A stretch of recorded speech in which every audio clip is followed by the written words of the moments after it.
Сәлеметсіздер ме, құрметті оқушылар? Бүгін біз қазақтың ұлы ақыны Абай Құнанбаевтың «Қалың елім, қазағым» өлеңіне тоқталамыз.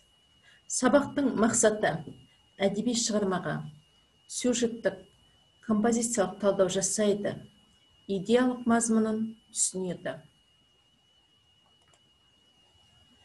Қазақтың ұлы жазушысы, абайтанушы Мұхтар Әуезов қазақтың классикалық поэзиясының негізін қалаушы, қазақ поэзиясының күншуақты асқар биігі деп, Ахмет Байтұрсынов қазақтың бас ақын деп баға берген Абай Құнанбаев ұлы ақын, жазушы, қоғам қайраткері, қазақтың жазба әдебиетінің негізін салушы, сазгер, ойшыл, философ.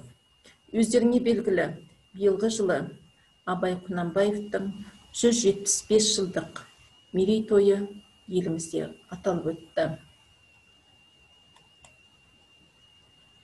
Енді мына сұрақтар төңірегінде ойланып көрсек, Абай қандай отбасында дүниеге келген, қайда білім алды, Абайдың қоғам ісіне араласу неден басталды, ақындыққа ден қою қашан басталды, Абай қандай сынақтарды бастан өткерді.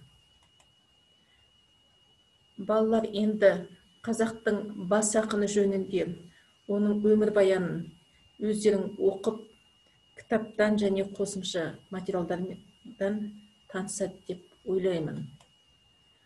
Және Абайдың ақындығының өзі өлең жазуды 10 жасында бастаса, сонау 10 жасынан бастағанда, содан кейін 1898 жылы өмірінің соңғы кезеңдерінің бірінде «Өлсем орным қара жер» атты философиялық өлеңін жазған, барлық өлеңдерін жинақтауды сол кезде қолға алған екен. 1899 жылы көп өлең жазған. Негізінен Абай өлеңдерінің өзі «Жүйе мен өрбиді» екен шығармалары. Бірі өз жанынан шығарған төл өлеңдері, екіншісі ғақлия проза, яғни үшіншісі орыс тілінен аударған өлеңдері болып бөлінеді екен. Абай айтады: «Осы мен өзім қазақпын, қазақты жақсы көрем бе, жек көрем бе? Егер жақсы көрсем, қылықтарын қостасам керек еді», дейді. Қалай ойлайсыңдар? Осы «Қалың елім, қазағым» өлеңінде ақын қазақтың жақсы жағын ұлықтай ма, әлде жаман жақтарын сынай ма? Неге? Енді осы өлеңді тыңдап көрейік. Қалың елім, қазағым, қайран жұртым, ұстарасыз аузыңа түсті мұртың. Жақсы менен жаманды айырмадың, бірі қан, бірі май боп енде көрдің.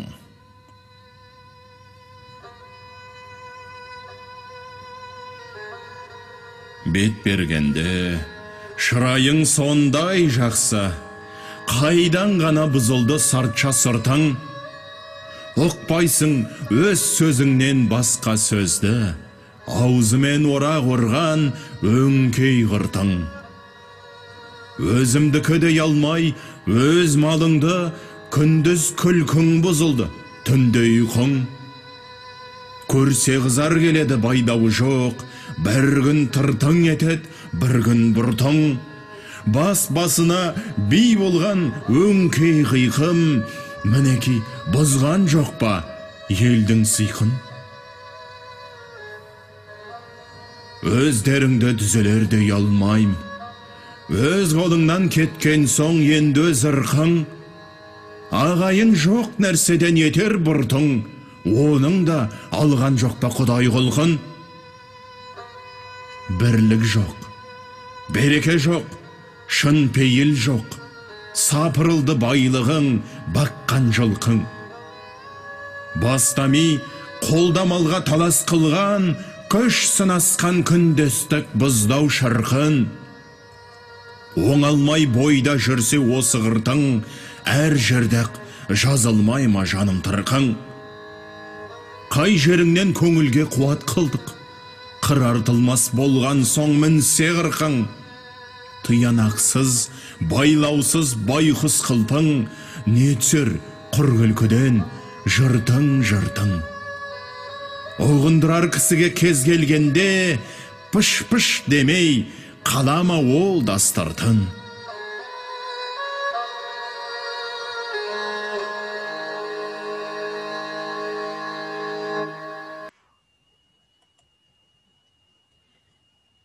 Енді осы тапсырма бойынша өлең мәтінмен жұмыс жүргіземіз. Зерттеуші лирикалық кейіпкердің көңіл күйін анықтайды. Сол көңіл күйі берілген өлеңне мысал келтіреді. Және осындағы автордың көздеген мақсаты не? Ең соңында өзіндік пікірмен ой қортасың.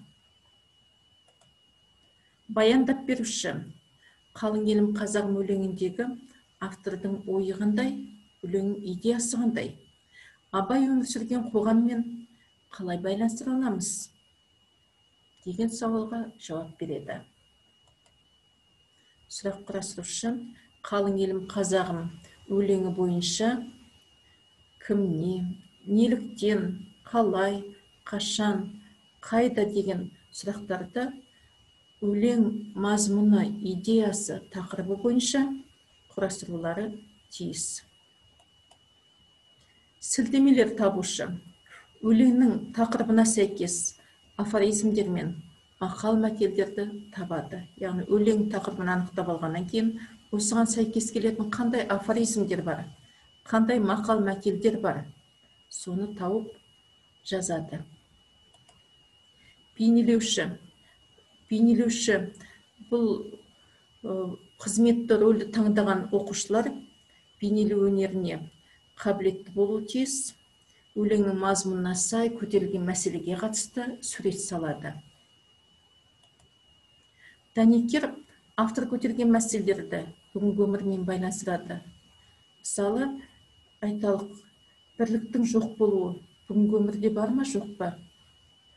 Тағы осы сияқты ысырапшылдық деген сияқты бүгінгі өмірде көрінісі қандай? Адам бойындағы келеңсіз мінездер, қандай мінездер бар осында? Қандай осында мәселе туындап тұр? Бүгінгі өмірде көрінісі қандай деген сауалдарға жауап іздейді екен. Енді екінші тапсырма дәйек сөз тәсілі бойынша өлең талдайды. Өлеңнен бірнеше үзінді беріледі. Мәселен, бірінші топ өлеңнің алғашқы екі шумағы беріледі деп, осындағы сюжет, яғни әңгімелеуші кім? Осы сәтте не болып жатты? Интерпретация үзіндінің маңызы неде? Кейіпкер туралы не айтылады? Тақырыбы қандай? Тартыс бар ма? Талдау жоғарыдағы сұраққа жауапты автор қолданған әдеби құралдармен байланыстырып, мысалы, қалың елім, қазағым, қайран жұртым деген эпитетті, болмаса бас босына би болған өңкей қиқым деген эпитетті метафораны қолдана отырып жауап беру тиіс. Келесі, төрт сөйлем тәсілі бойынша өлеңмен жұмыс жүргізеді. Бұнда жазылымда, яғни өзіміз білеміз бұны, менің ойымша мынандай мәселе көтерілген, себебі мен оны былай түсіндіремін, оны мынандай мысалдармен дәлелдеймін деп соңында қорытынды жасайды екен. Пікір өлеңнің идеясы мен тақырыбы бойынша өзіндік пікірін бір сөйлеммен ғана жазады. Осы сияқты төрт топ өз тапсырмаларын орындап шығулары тиіс. Келесі сабағымыздың соңында біз сабақтың басында былай деп сұрақ қойған едік. Қалың елім қазағым, қайран жұртым өлеңінде Абай қазақты ұлықтай ма, мақтай ма? Болмаса, оның келеңсіз мінездерін айтып, сынай ма? Деген едік. Ол туралы Мұхтар Әуезов былай деп баға береді екен. Жоғын жоқтап, мұңын мұңдап отырғаны, қалың елі қазағы, оны қайран жұртым деп бар жанымен ынтыға сүйеді дейді. Яғни бұдан шығатын қорытынды: абай қазақ бойындағы келеңсіз мінездерді сынай отырып, оны түзу жолға салуды ойлайды. Яғни Сұлтанмахмұт Торайғыров айтқандай, асыл сөзді іздесең, абайды оқы, ерінбе. Адамдықты көздесең, жаттап оқы, көңілге деген ойды айтқысы келгендей. Енді осы өлеңге сәйкес өз рефлексия жасасақ, яғни әдеби шығармаға сюжеттік композициялық талдау жасай алдым, идеялық мазмұнын түсіндім деп өз ойымызды рефлексия жасайық.